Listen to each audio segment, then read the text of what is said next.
अच्छा ये बताइए आपका जीवन आपने मतलब क्योंकि आपने जो प्रारंभिक शिक्षा ली, वो आपने मेरे ख्याल यहाँ से ली और आपने हिंदी मीडियम से लिया।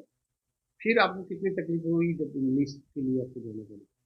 शुरू में सिक्स तक एजुकेशन पूरा हिंदी मीडियम में था, तो जब जोधपुर शिफ्ट किए तब इंग्लिश मीडियम में स्कूल चेंज किया। सिक्स तक जब बाड़मेर में जब पढ़ाई हुई तो वो हिंदी मीडियम में थी। सिक्स के बाद जब जोधपुर शिफ्ट हुए तब इंग्लिश मीडियम स्कूल में शिफ्ट किया था। तो शुरुआती दिनों में ज़्यादा इतना समझ में आता नहीं था, तो घर पे आके भी काफ़ी कंप्लेन की, फिर पेरेंट्स ने समझाया, और फिर एक टीचर थी वंदना मैम जोधपुर में, उन्होंने पूरा मदद किया, कर्सिव राइटिंग से लेके सारा समझा के। फिर उसके बाद धीरे धीरे इम्प्रूवमेंट करते हुए सारा इंग्लिश मीडियम में चले गए। लेकिन वो मैडम हम्म। जिन्होंने आपको इंग्लिश सिखाया, उसको कितना श्रेय देना चाहिए? मुझे लगता है कि उनकी वजह से ही मैं इंग्लिश मीडियम में कंटिन्यू कर पाया। और जो उन्होंने वो हर वक्त मोटिवेट करती रहती थी कि नहीं भी हो पा रहा है तो एक बार और प्रैक्टिस करो, एक बार और प्रैक्टिस करो। आईआईटी होने के बाद उनसे मिलने का मौका नहीं मिला, बट फिर नेक्स्ट टाइम अगर कहीं भी मैं संयोग में हुआ तो मैं जरूर मिलना चाहूँगा।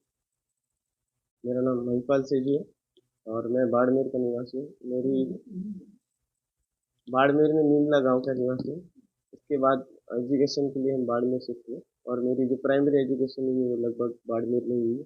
इसके बाद मेरी जो मिडिल स्कूल की जो एजुकेशन है उसके लिए हम जोधपुर शिफ्ट हुए। फिर टेंथ के बाद मैं कोटा गया आईआईटी की प्रिपरेशन के लिए, और उसके बाद मैंने अपना बीटेक आईआईटी दिल्ली से कंप्लीट किया, और अभी मैं जापान में पोस्ट हूँ।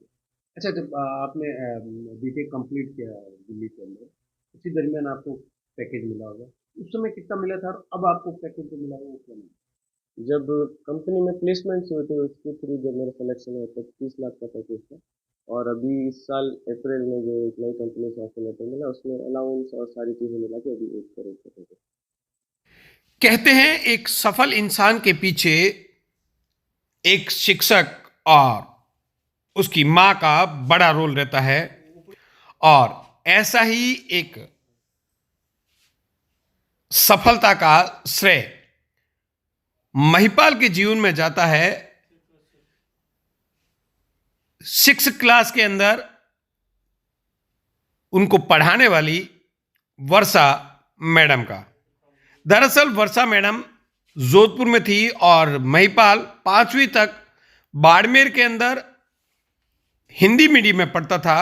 और जब उसे जोधपुर की इंग्लिश मीडियम में भर्ती करवाया तो वहाँ पर उसको सबसे बड़ी दिक्कत जो आई वह आई थी अंग्रेजी माध्यम से पढ़ने की। और महिपाल ने घर पर आकर अपने परिजनों से इस बात की शिकायत भी की और उसने यह मन भी बना लिया कि वह अब अंग्रेजी माध्यम को छोड़ करके वापस हिंदी माध्यम की स्कूल में भर्ती होगा। लेकिन जो कहावत है कि एक सफल इंसान के पीछे किसी न किसी शिक्षक का हाथ जरूर होता है, वही हुआ महिपाल के साथ में। और महिपाल के पिताजी जब इसे स्कूल संचालक के पास लेकर जा रहे थे, जब उनके घर पहुंचे तो उसी दरमियान एक शिक्षिका से मुलाकात हुई जो कि ट्यूशन पढ़ाती थी, और उस शिक्षिका का नाम वर्षा था। उस शिक्षिका वर्षा ने इनके पिताजी जो कि गैमरा राम हैं उनसे बात की और कहा कि आप इसको इंग्लिश माध्यम से बाहर मत निकालो, मेरे पास भेज दो, मैं ट्यूशन पढ़ा करके इसको अंग्रेजी के शब्द सिखा दूंगी, इसको परेशानी नहीं होगी। अगर आप 2 महीने भेज दो, उसके बाद में भी अगर इसके समझ में नहीं आता है तो भले ही आप इसकी स्कूल चेंज करा देना। ऐसा ही हुआ। गैमरा राम और महिपाल ने भी मान लिया, और जब उस शिक्षिका के पास महिपाल जाना शुरू हुआ तो उसने न केवल कर्सर राइटिंग में एबीसीडी सीखी, बल्कि उस शिक्षिका ने इंग्लिश में उसको इतना पारंगत बना दिया कि उसके बाद महिपाल ने पीछे मुड़ करके नहीं देखा।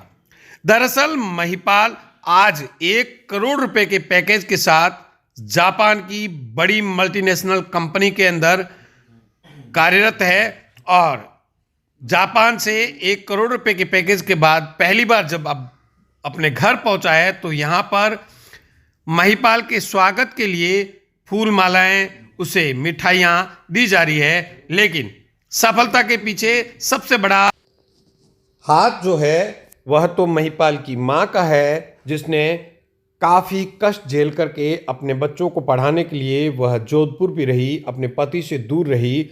लेकिन सबसे अहम जो रोल रहा है महिपाल के जीवन में वह रहा है उस वर्षा मैडम जो शिक्षिका थी उसका, जिसने महिपाल को अंग्रेजी में पारंगत किया और वही एक महिपाल के जीवन की पहली सीढ़ी बना, जो आज महिपाल 1 करोड़ रुपए के पैकेज के साथ जापान जैसे बड़े विकसित राष्ट्र के अंदर काम कर रहा है। और कहते हैं हमारे यहाँ जापान के अंदर काम करने वाले व्यक्ति की कितनी बड़ी पहुंच हो सकती है, यह हम जानते हैं। लेकिन इसके साथ ही साथ महिपाल ने यह सीख भी दी है उन युवाओं को जो सरकारी नौकरी के पीछे भागते हैं। उनके लिए महिपाल का जो कहना है कि उन्हें प्राइवेट सेक्टर में अपनी मेहनत करनी चाहिए और प्राइवेट सेक्टर में भी आप अपना और अपने परिजनों के साथ गांव और ज़िले का नाम रोशन कर सकते हो।